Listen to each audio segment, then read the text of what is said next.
Appalachian Skinwalker is much different than the Navajo Skinwalker. Okay, the first difference is that a Navajo Skinwalker, right, is conjured up by a medicine man, whereas an Appalachian Skinwalker is conjured up by a witch in the Appalachia who uses black magic. The other big difference between the Appalachian Skinwalker versus the native Skinwalker is that the Appalachian Skinwalker tends to take the form of objects, and a lot of time almost just comes as an invisible force that calls out to people or follows them, or for instance, the Bell Witch, right? It wasn't a witch going after that family.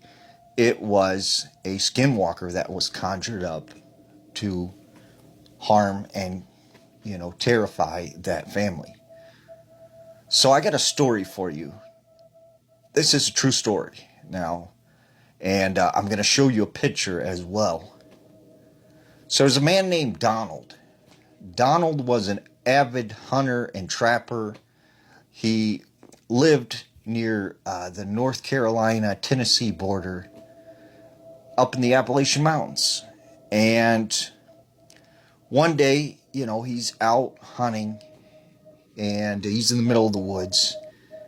And he set up, in this deer stand.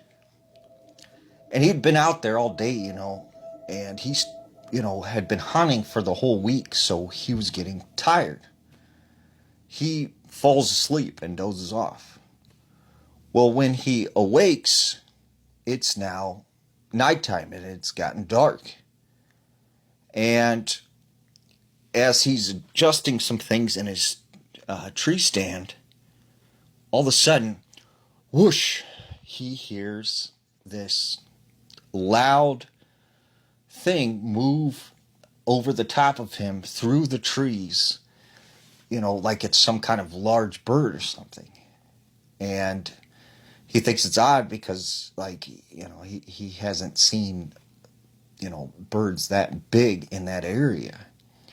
But then once again, whoosh, right? This big thing just passes over the top of him through the trees, and it's shaking all the branches. And then again, a third time. So, he gets down off his tree stand and is like, okay, it's time to head back to camp. As he starts, walking this trail back to camp, all of a sudden he hears something, say, Donald, Donald, hey, Donald, come play, and this voice just keeps calling to him. And he, it's like freaking out. He's terrified. So he takes off running, and he's running as fast as he can. And all of a sudden, boom, he trips and he rolls.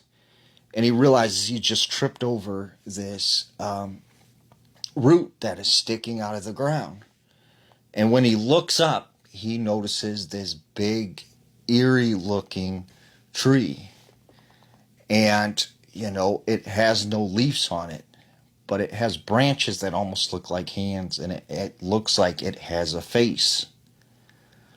And this tree starts staring at him and opens its eyes, and he can see that this tree has taken some kind of physical, humanly form, and it starts reaching its branches down, and it grabs Donald, and it picks him up, and is shaking him and whipping him with the other branches. Well, Donald still manages to hold on to his rifle, and he just starts firing at the tree.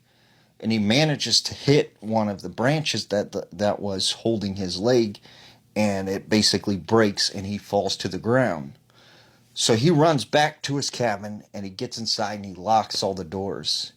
And all night long, he can hear the tree lashing at the house, trying to get in. And the next morning, all is calm. But he notices outside there's the tree. It is moved. It's next to the cabin. And he manages to take some pictures which actually show the face in the tree. And this is the picture that Donald took.